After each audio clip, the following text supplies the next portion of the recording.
बिस्मिल्लाहिर्रहमानिर्रहीम। अस्सलाम वालेकुम। Welcome to literature online. आज हम एडोनिस का 16th स्टेंजा स्टार्ट करेंगे, जिसमें शैली जो है वो कीट्स की डेथ पे अफसोस का इजहार करे। इट्स अ लेमेंटेशन सॉन्ग, ठीक है। वो लेमेंट कर रहा है on the death of Keats. कह रहा है, grief made the young spring wild and she threw down her kindling birds as if she autumn were. Grief ने यंग स्प्रिंग जो है, स्प्रिंग एक चीज़ों को नई ज़िंदगी देने के लिए और एक फ्रेशनेस लाने के लिए फेमस है,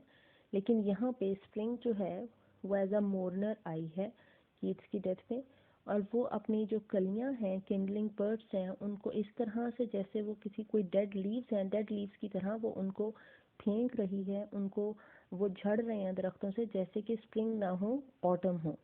since her delight is phloem, क्योंकि उसकी जो खुशी का एक मरकज़ था, वजह थी उसकी खुशी की, वो ख़त्म हो चुकी है, जा चुकी है। For home should she have waked the sullen year, और अब वो इस सोए हुए गमगीन साल को क्यों कर जगाए, क्यों कर उसको एक नई ज़िंदगी दे, एक नई रूह फूंके उसमें। To Phoebus was not Hyacinth so dear nor to himself Narcissus. अच्छा, फीबस के लिए हेसेंथ इतनी प्यारी नहीं थी, या वो हेसेंथ को इतना प्यार नहीं करता था, ना ही नार्सिसस अपने आप से इतनी मोहब्बत करता था। एज टू बोथ दो एडोनिस, जितना ये दोनों फेबस और नार्सिसस तुमसे मोहब्बत करते हैं। फेबस जो है वो एक सन गॉड था, और जो हेसेंथ है, यहाँ पे हेसेंथ हमारे पास एक लड़की थी, एक बहुत ही खूबसूरत सी। कि ग्रीक मिथ है एक, उसमें है कि हेसेंथ को अपोलो और ज़ेफायरस जो हैं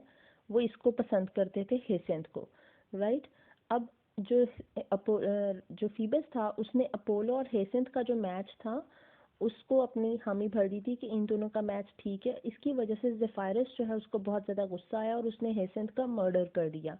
और हेसेंथ का मर्डर जब किया है, उसके जो ब्लड ड्रॉप्स थे वो जिन फूलों पर गिरे, उसके बाद से वो फूल जो हैं वो हेसेंथ के नाम से जाने जाते हैं, ठीक है। और जो नार्सिसस था, नार्सिसस ने, ये भी एक ग्रीक मिथोलॉजी है, उसने ईको के प्रपोजल को, लव प्रपोजल को रिजेक्ट किया था, और इसकी वजह से एफ्रोडाइट ने इसको एक पनिशमेंट दी थी कि तुम अब सिर्फ खुद से मोहब्बत करोगे, तुम किसी और से मोहब्बत नहीं कर सकोगे। और नार्सिसस ने जब अपना रिफ्लेक्शन पानी में देखा तो ये खुद से मोहब्बत करने लगे। He fell in love with himself, ठीक है। तो इसलिए ये कहा जाता है कि ना फेबस को हेसेंथ से इतना प्यार था, ना नार्सिसस को अपने आप से इतना प्यार था, जितना ये दोनों तुमसे प्यार करते हैं। When they stand and stare amid the faint companions of their youth, with dew all turned to tears, adore to sighing ruth. वो कह रहा है कि वैन का मतलब होता है पेल, एंड सर का मतलब होता है कि विदर्ड। मतलब ये जो फूल हैं अब जो स्प्रिंग में खिले हुए हैं, ये अपने फेंट कंपेनियंस के साथ, मतलब स्प्रिंग का हर फूल जो अपने यूथ में है, क्योंकि वो भी खिल रहा है या खिला हुआ है, ठीक है, अपने यूथ में है, स्प्रिंग में है, लेकिन स्प्रिंग होने के बावजूद ये सारे फूल गमज़दा हैं, मोर्न कर रहे हैं, विदर्ड हैं, पेल हैं। ये अपने कंपेनियन के दरमियान घिरे हुए हैं, और इनकी जो ड्यू ड्रॉप्स हैं वो टीयर्स को रिजेंबल कर रही हैं, और इनकी जो फ्रेगरेंस है, इनका जो अडर है, वो ऐसे है जैसे ये आह भर रहे हो, दुख भरी, ठीक है। रुथ कहेंगे पिटी या सोरो, मतलब एक दुख है इनमें, वो जो आह भर रहे हैं, सिसकियाँ भर रहे हैं, ठीक है। फिर वो कह रहा है, Thy spirit sister, the lone nightingale, mourns not her mate with such melodious pain, not so the eagle who like thee could scale heaven. वो कह रहा है, अब ये कीट से मुखातिब हो रहा है कि तुम्हारी जो स्पिरिट सिस्टर है नाइटिंगेल, जो गमगीन नाइटिंगेल है, लोनली,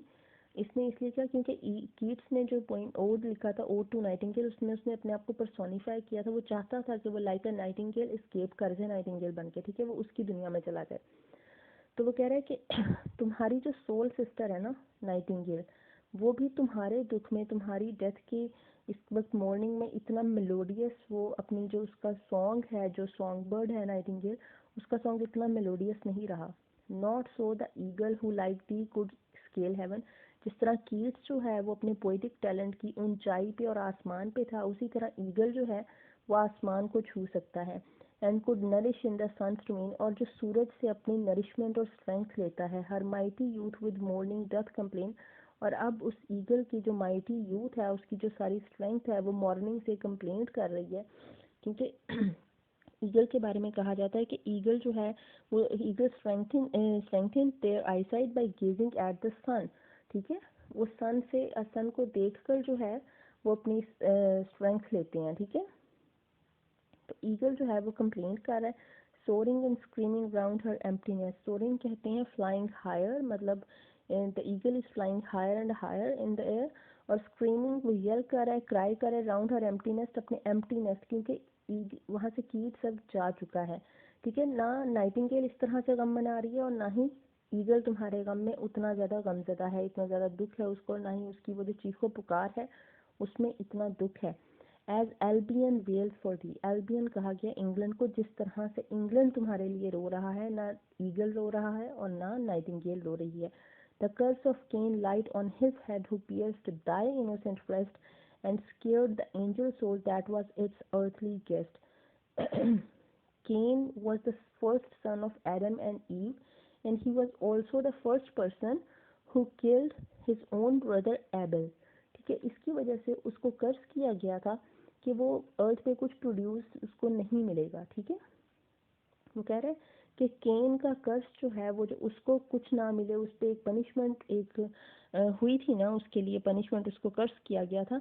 उसी तरह वही अजाब जो है वो अब उस इंसान पे गिरे जिसने तुम्हारे जैसी मासूम इंसान को, तुम्हारे जैसे फरिश्ता से रूह को दुख पहुंचाया था, जो कि इस दुनिया पे सिर्फ एक अर्थली गेस्ट, इस दुनिया पे गेस्ट की तरह, मतलब बहुत कम अरसे के लिए जो आया था। ये अब वो क्वार्टरली रिव्यू के एडिटर की बात हो रही है, ठीक है। नेक्स्ट बात हो रही है, ah woe is me, winter is come and gone but grief returns with the revolving year. Woe is me का मतलब है कि अब जो मोर्नर है दैट इज मी शैली, ठीक है। अब शैली ने एंड पे आके अपनी बात की है, वो कह रहा है कि अब जो मैं गम की बात करूँगा वो मेरा गम है कि विंटर जो है वो आया और चला गया, लेकिन जो गम जो मेरा है वो हर गुजरते साल के साथ वो ताज़ा ही हो रहा है और वो वापस आ रहा है, वो जा नहीं रहा। The airs and streams renew their joyous tone. जो एटमॉस्फेयर है और जो रिवर्स एंड ओशंस हैं वो भी स्प्रिंग के आने से अपनी जो टोन है, अपना जो रफ्तार है, उसमें खुशी की लहर दौड़ जाती है उसमें, ठीक है, नदियों में। The ants, the bees, the swallows reappear, और जितने भी इंसेक्ट्स हैं, ये एंट, बीज एंड स्वेलोज बर्ड्स, वो भी वापस आ जाते हैं। जो छुपे हुए होते हैं ना सर्दियों में, मतलब पनागाहों में अपने डोर्मेंट स्टेट में होते हैं, वो भी अब बाहर आ रहे हैं, रीअपियर हो रहे हैं। Fresh leaves and flowers deck the dead season's bier, bier कहेंगे कॉफिन को और डेक कहेंगे डेकोरेट करने को।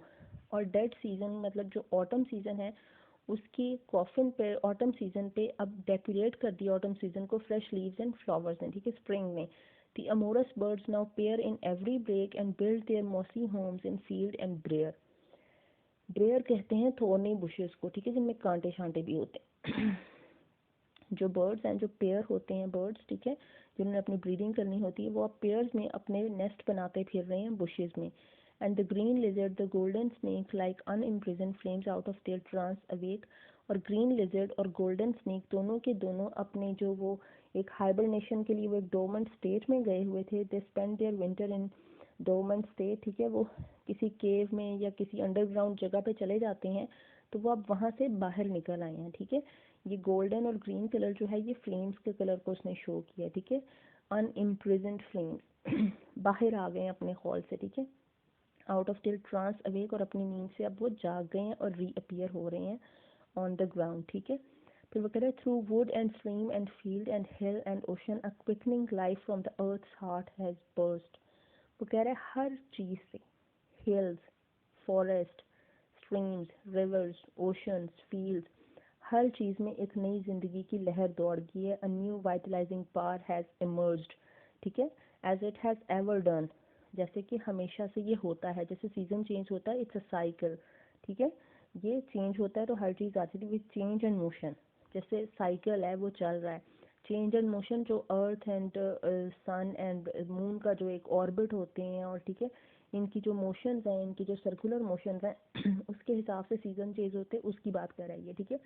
From the great morning of the world when first God dawned on chaos, in its streamed immersed the lamps of heaven flash with a softer light.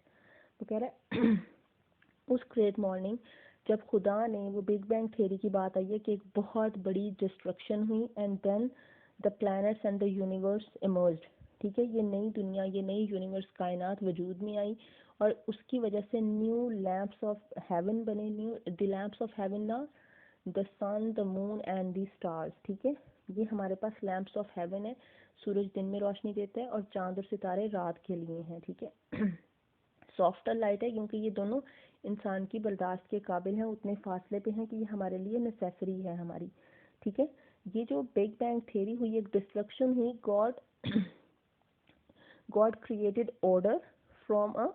Chaos, ठीक है, वो जो एक मॉर्निंग थी उससे इमर्स हुए ये sun moon and star with a softer light,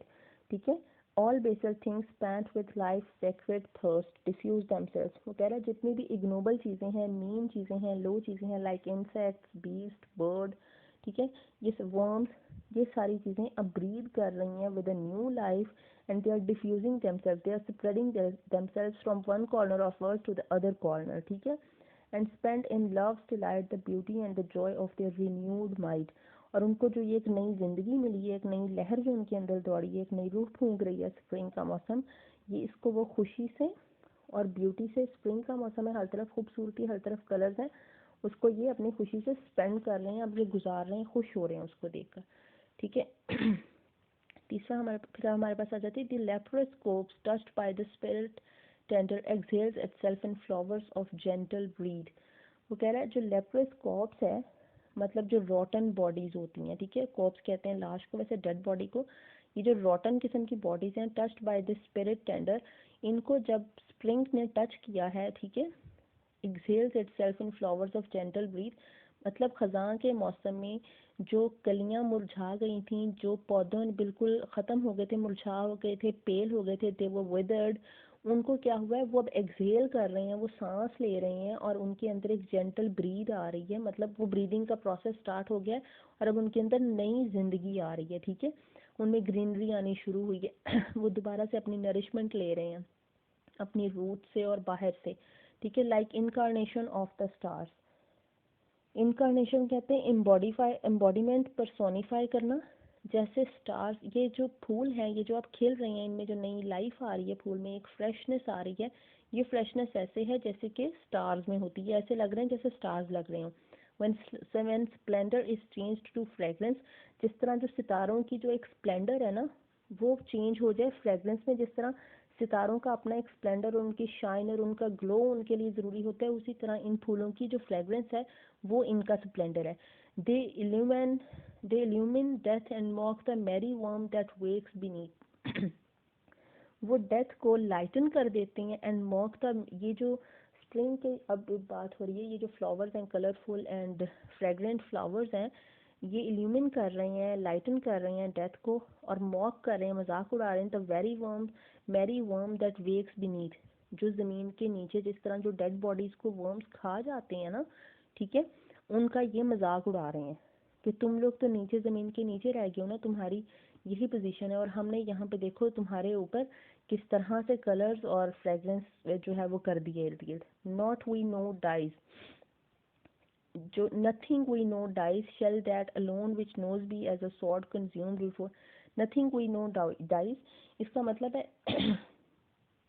कि जो भी हम नहीं जानते हैं, वी नो डाइज, मतलब हम कोई चीज़ जानते हैं या नहीं जानते। अब जो नीचे वर्म्स हैं जो ज़मीन के नीचे हैं या जो डेड बॉडीज़ को खा रहे होते हैं, जब इंसान को दफना दिया जाता है और उसकी डेड बॉडी को जो वर्म्स खा रहे होते हैं, सिर्फ एक स्केलेटन बच जाता है ना उसका, बाकी चीज़ें तो वर्म्स खा जाते हैं, ठीक है, with the passage of time. तो वो कह रहा है कि वो जिसके बारे में हम जानते भी नहीं हैं, हम देख भी नहीं सकते, वो भी अंदर मर रहा है, जब स्प्रिंग आ रही तो स्प्रिंग उसका मजाक उड़ा रही है, ठीक है।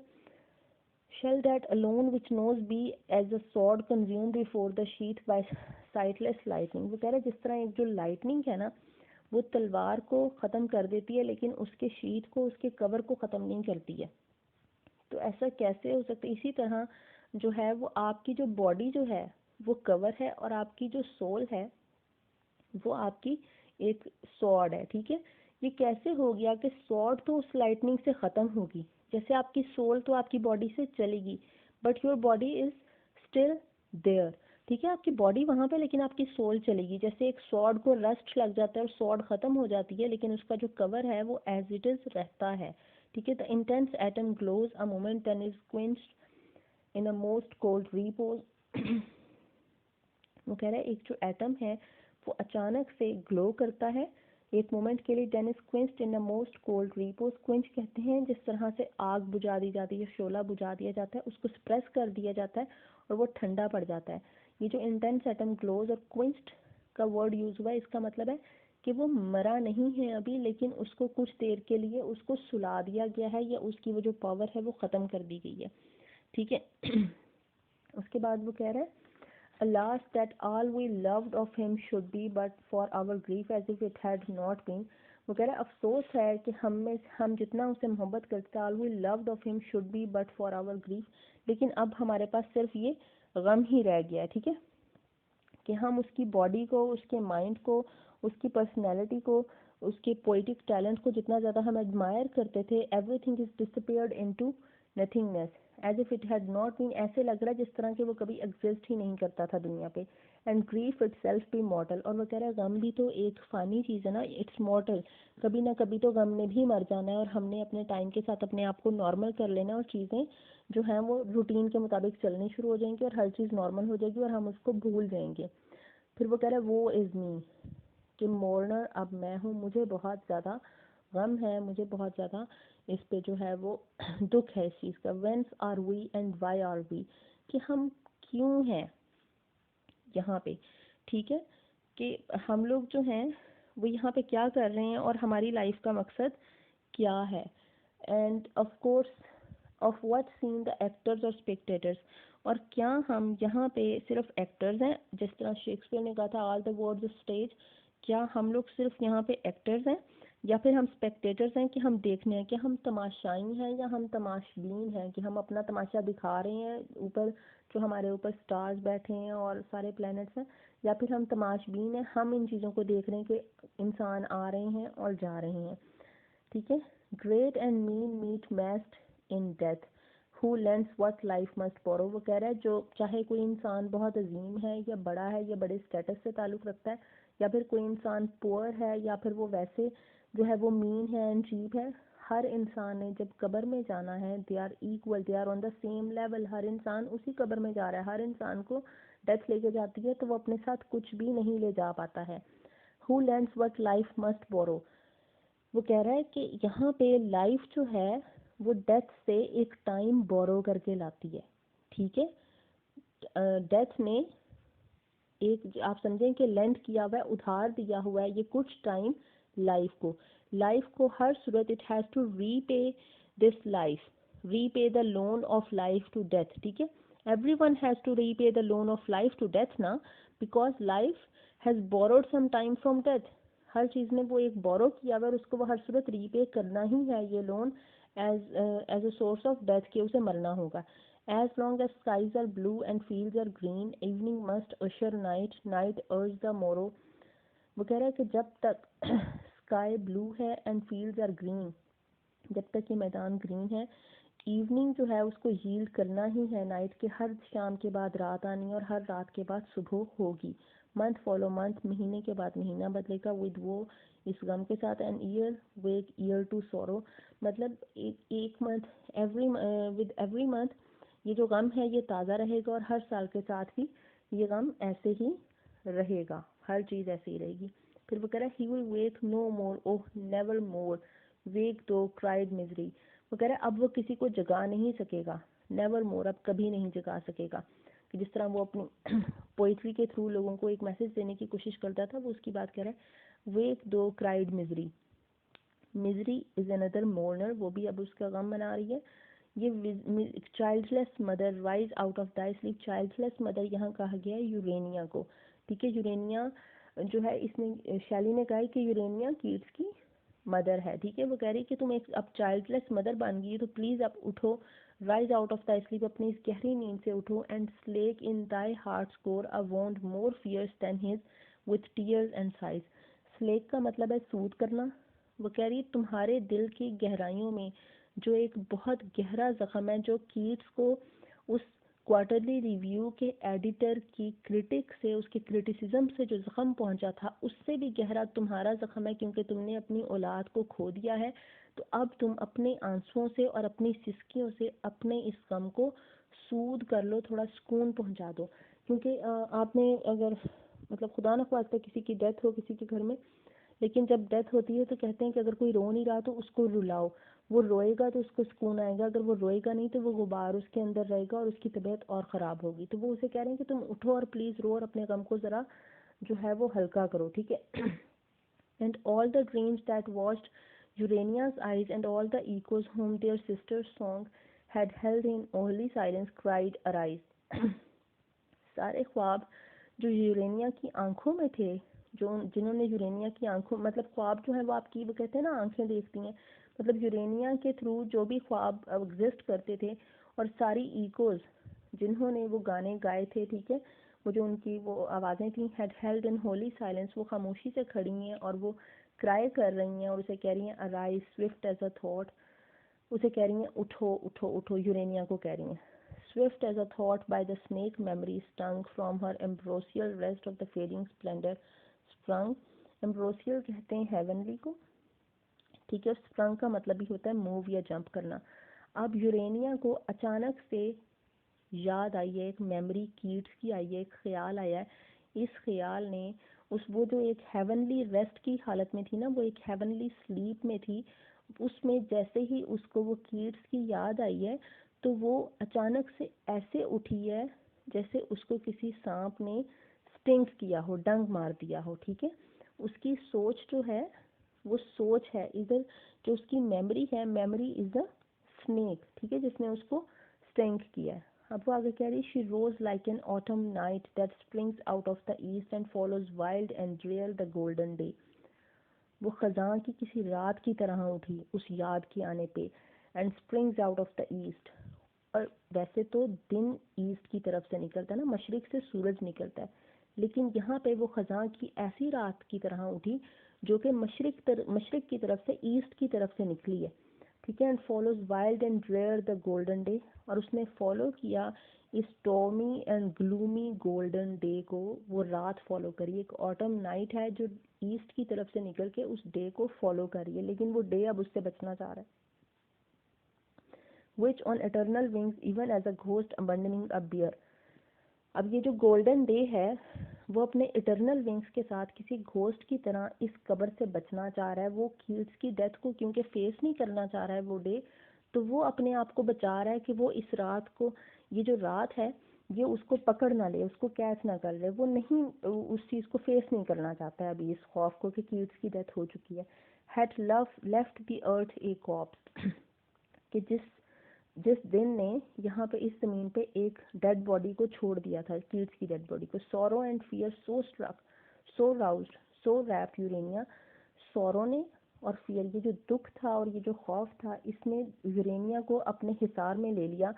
सो saddened round her like an atmosphere of stormy mist, और उसके इर्द गिर्द एक गम की जो एक मिस्ट है, एक जिस तरह फॉग एक आपके इर्द गिर्द जो है वो बन जाती है, उसी तरह उसके इर्द गिर्द इस गम का और खौफ का खौल बन गया, उसके इर्द गिर्द उसने उसको रैप कर लिया। So swept her on her way even to the mournful place where Adonis lay, और तब वो इस गम की हालत में वो चलती है, ठीक है, वहाँ पे जहाँ पे एडोनिस को लिटाया गया है रोम में, ठीक है, रोम के सिमेट्री में इसको लेके जाया गया था। Out of her secret paradise she sped through camps and cities rough with stone and steel. ये जो कैंप्स, मिलिट्री कैंप्स का बात हो रही है, और cities rough with stone and steel, ये रोम की बात हो रही है, ठीक है। वो अब रोम में आई है जहाँ पे एडोनिस को रखा गया था। वो अपनी उस सीक्रेट पैराडाइज से अब यहाँ आई है, शी स्पेड, ठीक है। मतलब she fled out from her heaven to the city of Rome. और वो आगे कह रहे हैं जहाँ पे स्टोन है, स्टील है, मिलिट्री कैंप्स हैं, ठीक है, रफ सिटीज हैं, and human hearts which to her airy tread yielding not wounded the invisible palms of her tender feet where they fell।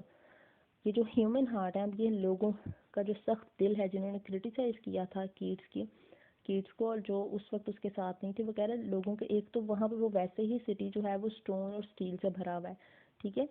और ऊपर से यहाँ पे ये ह्यूमन हार्ट्स हैं जो उसके एरी मतलब एयर वाले रास्ते को,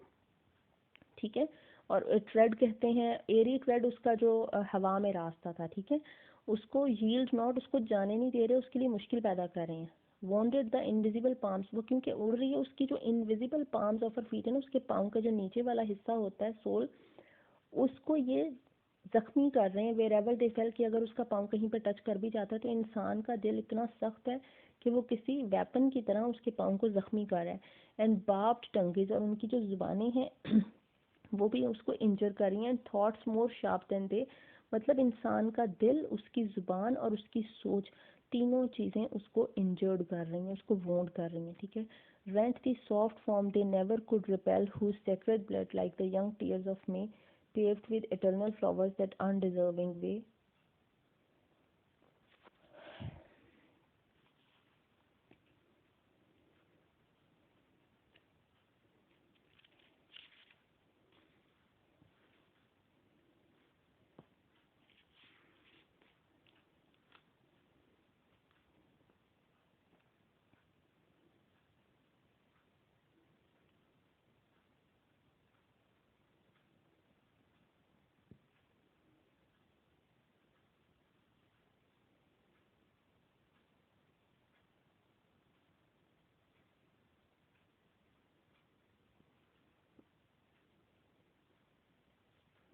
उसके बाद वो कह रहा है, in the death chamber for a moment death shamed by the presence of that living might. वो कह रहे डेथ चैम्बर में जब वो पहुंची है ना यूरेनिया, अब वहाँ की बात हो रही है। वो कह रही जब डेथ चैम्बर में यूरेनिया पहुंची, for a moment death shamed by the presence of that living might, वो इतनी लिविंग माइट, उसका मतलब बहुत ही ज़्यादा स्प्लेंडर उसका दिखाया है, वो बहुत ज़्यादा पावरफुल, बहुत ज़्यादा डिवाइन वो थी। तो उसके आने पर डेथ जो है वो खुद शर्मिंदा हो गई, वो शर्म से वो डूब मरने का मकाम उसके लिए आ गया कि ये एक डिवाइन पर्सनैलिटी यूरेनिया यहाँ पे डेथ चैम्बर में आई है